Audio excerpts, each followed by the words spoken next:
আজকের এই বিশেষ সংবাদ বুলেটিনে আপনাদের স্বাগত। আজ এমন কিছু খবর তুলে ধরছি যা শুধু বাংলায় নয়, জাতীয় এবং আন্তর্জাতিক রাজনীতিতেও ঝড় তুলেছে। মমতা বন্দ্যোপাধ্যায় এবং ওমর আবদুল্লার সম্ভাব্য বৈঠক কি নতুন রাজনৈতিক সমীকরণ তৈরি করবে? বিহারে মহিলাদের জন্য সরকারি চাকরিতে ৩৫% সংরক্ষণ, ভোটের আগে নীতিশ কুমারের মাস্টার স্ট্রোক। সোনারপুর কলেজে তৃণমূল ছাত্রনেতার কাণ্ড ঘিরে উঠছে শিক্ষাঙ্গনের মর্যাদা নিয়ে প্রশ্ন। ট্রাম্পের সরাসরি হুঁশিয়ারি, ৩৫% শুল্ক যথেষ্ট নয়। বাংলাদেশের ইউনূস সরকারকে কড়া বার্তা। নিম্নচাপ সরে গেলেও ৪ জেলায় ভারী বৃষ্টির সতর্কতা, সমুদ্রে থাকছে উত্তাল। দুর্গাপুজোর পর রাজ্যে শিল্প সম্মেলনের ঘোষণা, আবারও কি বিনিয়োগ টানতে চাইছে বাংলা? এবং সর্বশেষে বিতর্কের কেন্দ্রে দিলীপ ঘোষের মন্তব্য, সংসার বড় হলে সমস্যা হয়। আসলে কাকে ইঙ্গিত? এইসব খবর একেবারে হালনাগাদ তথ্য নিয়ে নিরপেক্ষভাবে তুলে ধরা হচ্ছে, তাই ভিডিওটি একদম শেষ পর্যন্ত দেখুন, কারণ প্রতিটি সংবাদের মধ্যে আছে নতুন মোড়, বিশ্লেষণ আর ভবিষ্যতের ইঙ্গিত। দিলীপ ঘোষের বড় বার্তা, 2026 নিয়ে স্পষ্ট ইঙ্গিত। বিজেপি নেতা দিলীপ ঘোষ এক সাহসী বার্তা দিলেন রাজ্য রাজনীতিকে ঘিরে। সম্প্রতি শ্রমিক ভট্টাচার্যের সঙ্গে সাক্ষাৎ করার পর সাংবাদিকদের মুখোমুখি হয়ে তিনি বলেন, আমি জল্পনায় বিশ্বাস করি না। 21-এ যা বেঁচে গিয়েছে 26-এ আর থাকবে না। এই বক্তব্যের মাধ্যমে দিলীপবাবু কার্যত বুঝিয়ে দিলেন 2026 সালের বিধানসভা নির্বাচনে বিজেপি কেমন পরিকল্পনা নিয়ে এগোচ্ছে। তিনি আরও বলেন, অনেকে অনেক রকম আলোচনা করছেন, তবে বিজেপি মাঠে নেমে কাজ করে। রাজ্যে পরিবর্তন আনতে হলে দলকে সংগঠিত করেই এগোতে হবে। এই সাক্ষাৎকার ঘিরে রাজনৈতিক মহলে নতুন করে চর্চা শুরু হয়েছে। নির্বাচন কমিশনের বিরুদ্ধে তোপ, ইউনূস সরকারের বিস্ফোরক অভিযোগ। ভারতের নির্বাচন কমিশনের বিরুদ্ধে এবার সরব হলেন ইউনূস সরকার। তিনি কমিশনকে কার্যত কালো তালিকাভুক্ত করার দাবি জানালেন। ইউনূসবাবু বলেন, নির্বাচন কমিশনের নিরপেক্ষতা নিয়ে এখন দেশের মানুষই প্রশ্ন তুলছে। তাদের ভূমিকা পক্ষপাতদুষ্ট এবং গণতান্ত্রিক মূল্যবোধকে আঘাত করেছে। তিনি আরও অভিযোগ করেন, একটি নির্বাচনী সংস্থা হিসেবে কমিশনের যে নিরপেক্ষতা থাকা উচিত ছিল তা বজায় থাকেনি, বরং শাসক দলের পক্ষেই অধিকাংশ ক্ষেত্রে সুবিধা করে দেওয়া হয়েছে। এই মন্তব্য ঘিরে রাজনৈতিক মহলে নতুন করে বিতর্ক দানা বাঁধছে।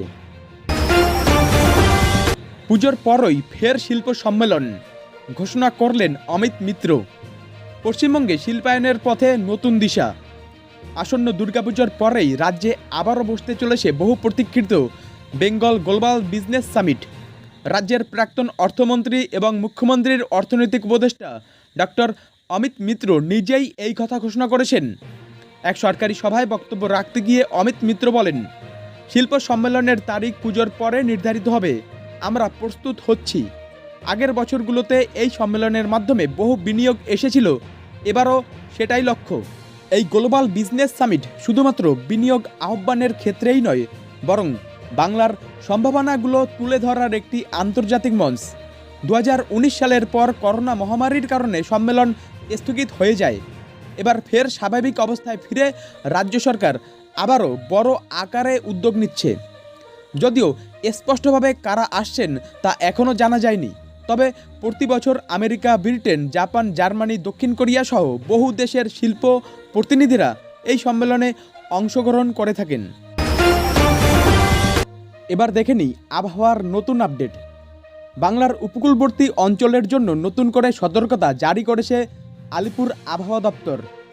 দক্ষিণ পূর্ব বঙ্গোপসাগরের ওপরে যে নিম্নচাপ সৃষ্টি হয়েছিল তা ধীরে ধীরে পশ্চিমের দিকে অগ্রসর হয়ে বুধবারের মধ্যে ঝাড়খণ্ডে পৌঁছে যাবে বলে জানানো হয়েছে। কিন্তু নিম্নচাপ সরে গেলেও বিপদ কাটছে না। আবহাওয়া দপ্তর থেকে জানানো হয়েছে, নিম্নচাপ সরে গেলেও বঙ্গোপসাগর থাকবে যথেষ্ট উত্তাল। তার ফলে উপকূলবর্তী এলাকাগুলিতে বৃষ্টিপাত ও জলোচ্ছ্বাসের সম্ভাবনা থাকছে। 4টি জেলায় বিশেষ সতর্কতা জারি হয়েছে: পূর্ব মেদিনীপুর, পশ্চিম মেদিনীপুর, ঝাড়গ্রাম, দক্ষিণ 24 পরগনা। এই জেলাগুলিতে মাঝারি থেকে ভারী বৃষ্টির সম্ভাবনা রয়েছে, সঙ্গে 30 থেকে 50 কিমি/ঘন্টা বেগে ঝড়ো হাওয়া বইতে পারে। মৎস্যজীবীদের জন্য নিষেধাজ্ঞা জারি করা হয়েছে। আবহাওয়া দপ্তর ইতিমধ্যেই মৎস্যজীবীদের সমুদ্রে না যাওয়ার নির্দেশ দিয়েছে। বিশেষ করে মঙ্গলবার সন্ধ্যা থেকে বৃহস্পতিবার পর্যন্ত বঙ্গোপসাগরে না নামার পরামর্শ দেওয়া হয়েছে। উপকূলবর্তী নিম্নভূমিগুলিতে জল জমে যাওয়ার সম্ভাবনা, নদীর জলস্তর বাড়তে পারে। জেলা প্রশাসনগুলোকে প্রস্তুত থাকতে বলা হয়েছে। সাধারণ মানুষকে কি সতর্ক বার্তা দেওয়া হয়েছে বা কি সতর্কতা মানতে হবে সেগুলি এবার জেনে নিই। অপ্রয়োজনীয়ভাবে বাইরে না বেরোনো, নদীর পাশ ও সমুদ্র তট থেকে দূরে থাকা, জরুরি প্রয়োজনে প্রশাসনের হেল্পলাইন ব্যবহার করা। পরবর্তীতে আবহাওয়া সংক্রান্ত অন্যান্য কোনো গুরুত্বপূর্ণ আপডেট আসলে অবশ্যই আপনারা আমাদের চ্যানেলের মাধ্যমে জানতে পারবেন, তাই চ্যানেলটিকে সাবস্ক্রাইব করুন প্রতিদিনের সকল গুরুত্বপূর্ণ খবর পেতে। চলুন তাহলে পরবর্তী খবরে। সোনারপুর কলেজে ছাত্রীকে দিয়ে মাথা মালিশ করালেন তৃণমূল ছাত্রনেতা। উঠছে প্রশ্ন, রাজ্য রাজনীতিতে ফের বিতর্কের ঝড়। সোনারপুর কলেজে সম্প্রতি ঘটে যাওয়া একটি ঘটনা ঘিরে চাঞ্চল্য ছড়িয়েছে। সোশ্যাল মিডিয়ায় ভাইরাল হয়েছে একটি ভিডিও, যেখানে কলেজেরই তৃণমূল ছাত্র পরিষদের এক নেতা এক ছাত্রীকে দিয়ে প্রকাশ্যে মাথা মালিশ করাচ্ছেন। ভিডিওতে দেখা যাচ্ছে এক ছাত্রনেতা বেঞ্চে বসে আছেন এবং এক মহিলা ছাত্রী তার মাথায় মালিশ করছেন। পাশে উপস্থিত রয়েছে আরও কয়েকজন ছাত্র। হাসি ঠাট্টার আবহে এই দৃশ্য ক্যামেরাবন্দি হয়, কিন্তু ভিডিও ছড়িয়ে পড়তেই সমালোচনার ঝড় ওঠে। স্থানীয় সূত্রে জানা যাচ্ছে অভিযুক্ত ছাত্রনেতা হলেন তৃণমূল ছাত্র পরিষদের কলেজ ইউনিটের এক পরিচিত মুখ, যদিও এখনও পর্যন্ত দলের পক্ষ থেকে তার নাম সরকারিভাবে প্রকাশ করা হয়নি। বিজেপি এবং সিপিএমের ছাত্র সংগঠনগুলি এই ঘটনাকে ঘিরে তীব্র নিন্দা জানিয়েছে। তাদের অভিযোগ, এই ঘটনা ছাত্র রাজনীতির নামে কলঙ্ক। কলেজ চত্বরে এই ধরনের অশোভন আচরণ বরদাস্ত করা যায় না। সোনারপুর কলেজ প্রশাসনের পক্ষ থেকে জানানো হয়েছে, ঘটনার ভিডিও আমরা দেখেছি, বিষয়টি নিয়ে তদন্ত শুরু হয়েছে, প্রমাণ পাওয়া গেলে কড়া ব্যবস্থা নেওয়া হবে। যে ছাত্রী ভিডিওতে দেখা গেছেন তার পক্ষ থেকে এখনও কোনো লিখিত অভিযোগ দায়ের করা হয়নি, তবে ঘটনার মানসিক প্রভাব নিয়ে উদ্বেগ প্রকাশ করেছে একাধিক মহল। বৃহস্পতিবার নবান্নে মুখোমুখি মমতা বন্দ্যোপাধ্যায় ও ওমর আবদুল্লাহ। বৃহস্পতিবার নবান্নে এক গুরুত্বপূর্ণ বৈঠকের সম্ভাবনা তৈরি হয়েছে। সূত্রের খবর, পশ্চিমবঙ্গের মুখ্যমন্ত্রী মমতা বন্দ্যোপাধ্যায় ও জম্মু ও কাশ্মীরের প্রাক্তন মুখ্যমন্ত্রী ওমর আবদুল্লাহ এই দিন মুখোমুখি হতে পারেন।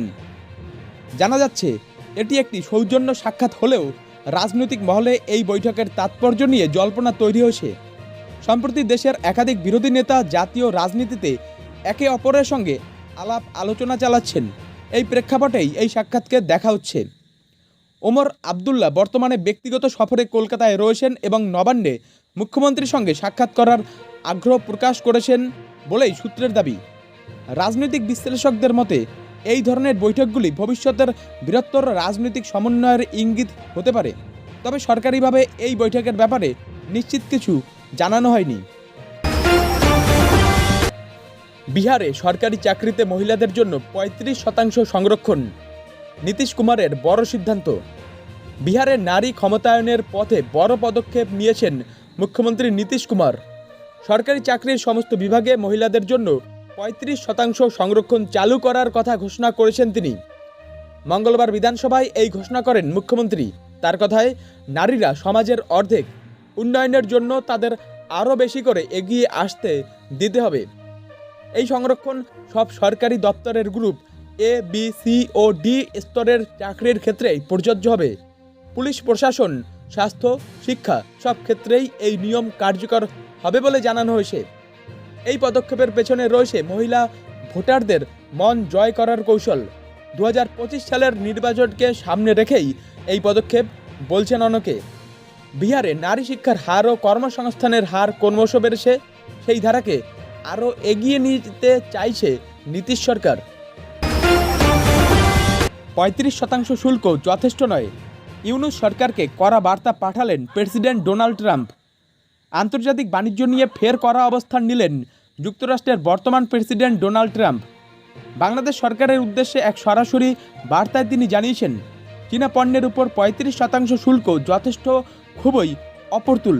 তিনি সতর্ক করেছেন, যদি বাংলাদেশ আরও কঠোর শুল্ক নীতি গ্রহণ না করে তাহলে আমেরিকাও পাল্টা অর্থনৈতিক ব্যবস্থা নিতে প্রস্তুত। চিঠিতে ট্রাম্প বলেন, আমাদের দেশের শিল্প ব্যবস্থা ও কর্মসংস্থান সুরক্ষিত রাখতে বাইরের দেশগুলিকে তাদের বাজারে সঠিক ভারসাম্য আনতেই হবে। বাংলাদেশ সীমিত হারে চীনা ইলেকট্রনিক্স ইস্পাত ও শিল্পজাত পণ্যের উপর শুল্ক বসিয়েছে, কিন্তু আমেরিকার আশঙ্কা এই পণ্যগুলো দামে কম হওয়ায় মার্কিন ব্যবসা ক্ষতিগ্রস্ত হবে। বিশ্লেষকদের মতে এই বার্তা শুধু বাণিজ্যিক নয়, বরং দক্ষিণ এশিয়ায় চীনের প্রভাব ঠেকাতে একটি কৌশলগত চাপ